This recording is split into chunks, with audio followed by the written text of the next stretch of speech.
Ngayon, click natin itong start at titingnan natin kung ano yung mangyayari dito. Click start. So yan guys, kung makita nyo, basang-basa na yung Mindtech Official dito sa ating cellphone. Kasi nga, dahil dito sa application, pwede na tayo maglagay ng scrolling text. Pwede mo palakihin yung text message dito. Kahit na malayo ka, automatic guys mababasa. So ngayon guys, may tuturo ako sa inyong napakalupit na tricks. So tricks to guys kung paano maglagay ng scrolling text dito sa ating cellphone. Pag sinabing scrolling text, yun yung pwede ka maglagay ng mga words dito habang umaandar or nag-scroll. So make sure lang guys sa panoorin nyo yung video nga matapos para malaman nyo step by step kung paano maglagay ng scrolling text sa ating screen ng cellphone. So una natin gagawin, kailangan muna natin pumunta sa Play Store. Hanapin natin yung Play Store sa ating cellphone. Once na makita na natin, click lang natin yan. Then pag andito na tayo sa Play Store, pumunta naman tayo sa search bar or search engine sa taas. So eto yun, click lang natin. Then i-type natin dito yung pangalan ng application. So i-type natin yung LED Scroller. Yan yung i-type natin, uulitin ko, LED Scroller. Once na matype mo na yan, search mo lang. Para ma-search yan, tap mo lang itong magnifying lens sa baba, click natin. Automatic lalabas yan sa pinakaunang result. So eto siya, click lang natin.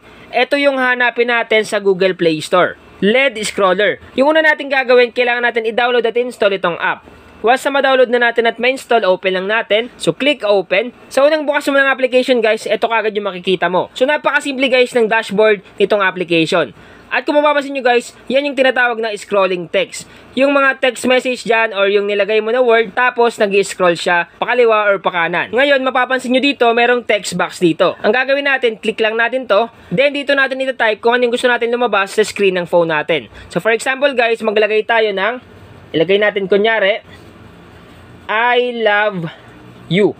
So kunyari guys, I love you yung nilagay natin. Then once na malagay mo na, ang gagawin mo lang, i-click mo lang tong start button dito. Click start. Then i-landscape natin.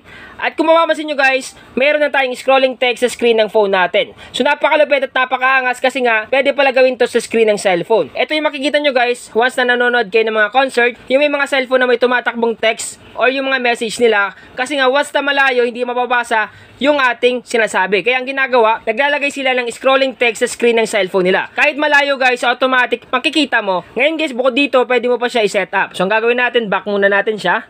So back lang natin. Dito guys, pwede mo ilagay yung mga words na gusto mo sabihin dito. For example guys, ilagay ko naman dito yung Mindtech Official. So ilagay natin dito, Mindtech Official.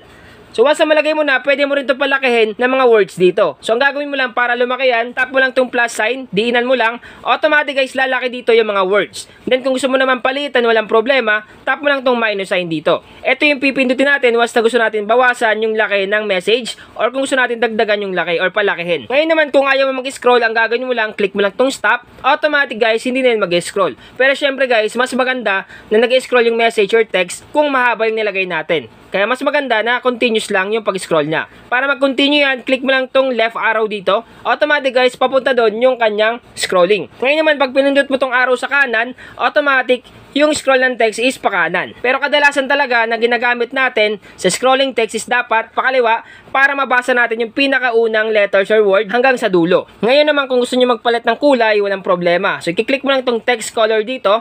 Click natin tong text color. Napakaraming kulay dito na pagpipilian. Pwedeng red. So, click natin tong red. Automatic guys, kulay red na yung text message dito. Ngayon, kung gusto mo naman palitan, click mo lang to ulit na text color. Then, for example, ilagay naman natin dito is kulay blue. So, automatic guys, kulay blue na yung lalabas dito. So, kung na lang guys magpalit ng kulay. So, bukod doon, pwede rin natin gawing nagbi-blink yung text message dito. So, click mo lang itong blink. Automatic guys, nagbi-blink yan. Ngayon, para mas makita nyo na mas maganda, click nyo lang itong start button para landscape siya. Click natin. So kung makita nyo guys, andyan na yung Mindtech Official. Nagbi-blink siya at kulay yellow yung pinili natin kanina sa text color. Pero kung ayaw nyo naman na nagbi-blink, walang problema guys, back nyo lang. Click nyo lang itong blink ulit para hindi na siya mag-blink at click start.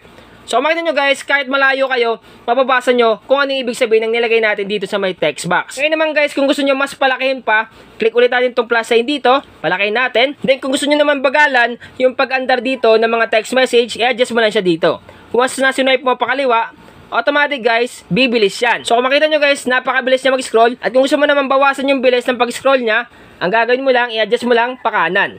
So katulad yan guys, sakto lang. Ngayon, click natin itong start at titingnan natin kung ano yung mangyayari dito. Click start. So yan guys, kung makita nyo, basang-basa na yung Mindtech Official dito sa ating cellphone. Kasi nga, dahil dito sa application, pwede na tayo maglagay ng scrolling text. pwede mo palakihin yung text message dito kahit na malayo ka, automatic guys mababasa yung nilagay natin dito kasi nga napakalaki niya. Kung makita nyo guys, napakaangas at napakalupit itong scrolling text dito sa ating screen ng cellphone. So sana guys nakatulong tong vlog ko ngayon. Once again naman, PH, thank you and God bless all.